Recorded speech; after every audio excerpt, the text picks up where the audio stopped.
8व्या वेतन आयोगाच्या स्थापनेबाबत आता अधिकृतपणे हालचालींना वेग आला असून कर्मचारी संघटनांनी सरकारवर आपला दबाव वाढवला आहे. काल दिल्लीमध्ये एक अत्यंत महत्त्वाची आणि ऐतिहासिक बैठक पार पडली. ही बैठक पार पडली आहे नॅशनल काउन्सिल JCMचे सचिव शिवगोपाल मिश्रा आणि 8व्या वेतन आयोगाच्या अध्यक्षा श्रीमती रंजनाजी यांच्यामध्ये ही भेट केवळ एक शिष्टाचार भेट नव्हती, तर हा कोट्यावधी कर्मचाऱ्यांच्या संघर्षाचा एक मोठा विजय मानला जात आहे. कारण या बैठकीत पहिल्यांदाच वेतन आयोगाच्या अध्यक्षांनी कर्मचाऱ्यांच्या मागण्या अतिशय सकारात्मकतेने ऐकून घेतल्या आहेत. सुमारे 1.5 तास चाललेल्या या बैठकीत नक्की काय चर्चा झाली आणि शिवगोपाल मिश्रा यांनी बैठकीनंतर बाहेर येऊन कर्मचाऱ्यांना कोणता मोठा संदेश दिला आहे, हे आपण या भागात सविस्तर पाहणार आहोत. सर्वात आधी आपण हे समजून घेतले पाहिजे की 8वा वेतन आयोग हा केवळ पगारवाढीचा विषय नाही, तर तो कर्मचाऱ्यांच्या सन्मानाचा आणि गेल्या 10 वर्षात झालेल्या महागाईच्या तुलनेत मिळणाऱ्या मोबदल्याचा प्रश्न आहे. शिवगोपाल मिश्रा यांनी बैठकीत स्पष्ट केले आहे की 7व्या वेतन आयोगातील अनेक विसंगती अजूनही दूर झालेल्या नाहीत आणि त्यामुळे कर्मचाऱ्यांचे मोठे आर्थिक नुकसान होत आहे. या बैठकीत मुख्यत्वे 4 महत्त्वाच्या मुद्द्यांवर भर देण्यात आला आहे. त्यातील पहिला आणि सर्वात महत्त्वाचा मुद्दा म्हणजे फिटमेंट फॅक्टर. कर्मचारी संघटनांची मागणी आहे की हा फिटमेंट फॅक्टर 3.83 करण्यात यावा. जर सरकारने ही मागणी मान्य केली तर केंद्रीय कर्मचाऱ्यांच्या किमान वेतनात मोठी झेप पाहायला मिळेल. सध्या कर्मचाऱ्यांचे किमान वेतन हे महागाईच्या तुलनेत अत्यंत कमी असल्याचे संघटनांचे म्हणणे आहे. दुसरा मुद्दा म्हणजे पेन्शनधारकांचे प्रश्न. यामध्ये फॅमिली पेन्शन आणि पेन्शनमधील विसंगती दूर करण्याबाबत सविस्तर चर्चा झाली आहे. तिसरा महत्त्वाचा विषय म्हणजे कोरोना काळातील 18 महिन्यांचा DA एरियर जो सरकारने रोखून धरला आहे, त्याबाबत देखील या बैठकीत चर्चा झाली आहे. आणि चौथा मुद्दा म्हणजे 8व्या वेतन आयोगाच्या अंमलबजावणीची डेडलाईन. आयोगाच्या अध्यक्षांनी आश्वासन दिले आहे की आता यापुढे कर्मचाऱ्यांशी नियमित संवाद साधला जाईल आणि त्यांच्या प्रत्येक प्रश्नावर गांभीर्याने विचार केला जाईल. या बैठकीचा सर्वात मोठा सकारात्मक पैलू म्हणजे आयोगाचा दृष्टिकोन.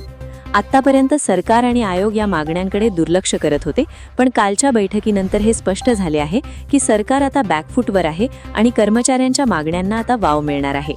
या बैठकीनंतर लगेचच आयोगाच्या कार्यालयातून एक मोठे अपडेट समोर आले आहे. ते म्हणजे आत्तापर्यंत आयोगाकडे 1000 पेक्षा जास्त विविध कर्मचारी संघटनांचे अर्ज आणि मेमोरँडम प्राप्त झाले आहेत.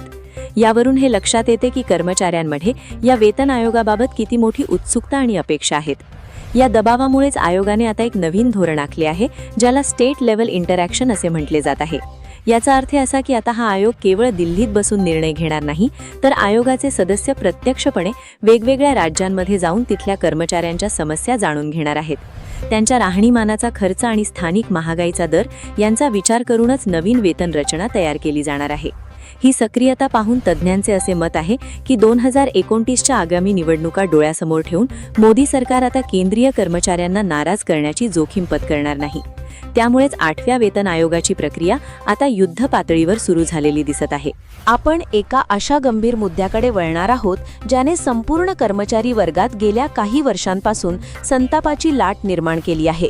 हा मुद्दा म्हणजे करोना काळातील रोखलेल्या 18 महिन्यांचा महागाई भत्ता अर्थात DA एरियर.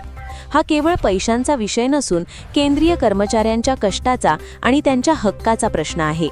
जेव्हा संपूर्ण देश लॉकडाऊनमध्ये घरात बसला होता, तेव्हा रेल्वे कर्मचारी, आरोग्य कर्मचारी, पोस्टल कर्मचारी आणि संरक्षण दलातील जवानांनी आपल्या जीवाची पर्वा न करता देशाची सेवा केली. पण त्याच काळात सरकारने कर्मचाऱ्यांच्या महागाई भत्त्यावर कात्री लावली. आता या विषयावर नॅशनल मीडियामध्ये मोठ्या बातम्या येत आहेत आणि सरकारवर चहूबाजूंनी दबाव वाढू लागला आहे. या एरियरच्या नुकसानीचा आकडा आपण तांत्रिकदृष्ट्या समजून घेऊया. आकडेवारीनुसार सांगायचं झाले तर हा तोटा छोटा नाही. एका सामान्य कर्मचाऱ्याला ज्याचा किमान बेसिक पगार 18,000 रुपये आहे, त्याला या 18 महिन्यांच्या काळात सुमारे 25,000 ते 28,000 रुपयांचे थेट नुकसान झाले आहे.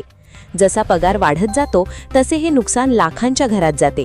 एका अंदाजानुसार भारत सरकारने कर्मचाऱ्यांचा हा हक्काचा पैसा रोखून आपल्या तिजोरीत सुमारे 34,422 कोटी रुपयांची बचत केली होती. आज जेव्हा देशाची अर्थव्यवस्था $5 ट्रिलियन दिशेने वेगाने धावत आहे, प्रत्येक महिन्याला GSTचे संकलन 1.5 लाख कोटींच्या पुढे जात आहे, मग अशा वेळी कर्मचाऱ्यांच्या हक्काचे हे 35,000 कोटी रुपये सरकार का अडवून धरत आहे? असा रोखटोक सवाल शिवगोपाल मिश्रा यांनी कालच्या बैठकीत अत्यंत ठामपणे उपस्थित केला. मिश्राजींनी बैठकीनंतर पत्रकारांशी बोलताना स्पष्ट केले की हा पैसा म्हणजे कर्मचाऱ्यांची एक प्रकारची ठेव आहे. महागाई ज्या वेगाने वाढत आहे त्या तुलनेत हा एरियर मिळणे हा कर्मचाऱ्यांचा घटनादत्त अधिकार आहे. बैठकीत मिळालेल्या माहितीनुसार आता आयोग या विषयावर सकारात्मक विचार करत आहे, कारण त्यांना कल्पना आहे की जर 8व्या वेतन आयोगाची अंमलबजावणी सुरळीत करायची असेल तर आधी जुनी देणी पूर्ण करावी लागतील. जर सरकारने हा एरियर व्याजासह परत केला तर 8व्या वेतन आयोगाच्या प्रत्यक्ष अंमलबजावणीपूर्वी प्रत्येक कर्मचाऱ्याच्या बँक खात्यात एक मोठी रक्कम जमा होईल, ज्यामुळे मध्यमवर्गीय कर्मचाऱ्यांना मोठा आर्थिक आधार मिळेल. आता आपण थोडे राजकीय गणिताकडे वळूया. 2029च्या लोकसभेच्या निवडणुका आता फार दूर नाहीत. केंद्र सरकारला हे चांगलेच ठाऊक आहे की देशातील 50 लाखांहून अधिक केंद्रीय कर्मचारी आणि 65 लाखांहून अधिक पेन्शनधारक हे एक अत्यंत शक्तिशाली वोट बँक आहे. त्यांच्या कुटुंबासह हा आकडा 4 ते 5 कोटींच्या घरात जातो. जर या वर्गाला खुश केले नाही तर सत्तेचा मार्ग खडतर होऊ शकतो. म्हणूनच 8व्या वेतन आयोगाच्या स्थापनेबाबत आणि एरियरबाबत सरकार आता कमालीची तत्परता दाखवित आहे. 7व्या वेतन आयोगाच्या वेळी फिटमेंट फॅक्टर केवळ 2.57 ठेवण्यात आला होता, ज्यावर कर्मचाऱ्यांनी मोठी नाराजी व्यक्त केली होती. यावेळेस तीच चूक सुधारण्यासाठी संघटनांनी 3.83 फिटमेंट फॅक्टरची मागणी लावून धरली आहे. या बैठकीत पेन्शनधारकांसाठी सुद्धा काही अत्यंत दिलासादायक बातम्या समोर आल्या आहेत. वाढत्या वयानुसार पेन्शनमध्ये जी अतिरिक्त वाढ केली जाते त्या वयोमर्यादेत कपात करण्याची मागणी संघटनांनी केली आहे. सध्या ही वाढ 80 वर्षांनंतर मिळते, पण संघटनांची मागणी आहे की ती 65 किंवा 70 वर्षांपासूनच टप्प्याटप्प्याने सुरू करावी, कारण 70 वर्षांनंतर वैद्यकीय खर्च प्रचंड वाढतो आणि पेन्शनधारकांना अधिक पैशांची गरज असते. आयोगाच्या अध्यक्षा श्रीमती रंजनाजींनी या मागणीवर सहानुभूतीपूर्वक विचार करण्याचे आश्वासन दिले आहे. याशिवाय या बैठकीत कनिष्ठ श्रेणीतील कर्मचाऱ्यांच्या पगार रचनेत मोठी क्रांती करण्याचे संकेत मिळाले आहेत. 8व्या वेतन आयोगात पे मॅट्रिक्स पूर्णपणे बदलले जाऊ शकते, ज्यामुळे खालच्या स्तरावरील कर्मचाऱ्यांचा पगार सन्मानजनक होईल. शिवगोपाल मिश्रा यांनी शेवटी एक अत्यंत महत्त्वाचा इशारा दिला आहे. त्यांनी सांगितले आहे की ही केवळ पहिली बैठक आहे. यापुढे आयोग प्रत्येक राज्यातील प्रमुख शहरांमध्ये जाऊन रिजनल कॉन्फरन्स घेणार आहे. तेथे कर्मचाऱ्यांच्या राहणीमानाचा खर्च, स्थानिक बाजारपेठेतील भाव आणि कामाचे स्वरूप या सर्वांचा अभ्यास केला जाईल. कर्मचाऱ्यांनी केवळ अफवांवर विश्वास न ठेवता संघटनांच्या पाठीशी ठामपणे उभे राहावे, असे आवाहन त्यांनी केले आहे. जर चर्चा अपयशी ठरली तर रेल्वेच्या चाकासह संपूर्ण प्रशासन रोखण्याची ताकद कर्मचाऱ्यांमध्ये आहे, याची जाणीव त्यांनी सरकारला करून दिली आहे.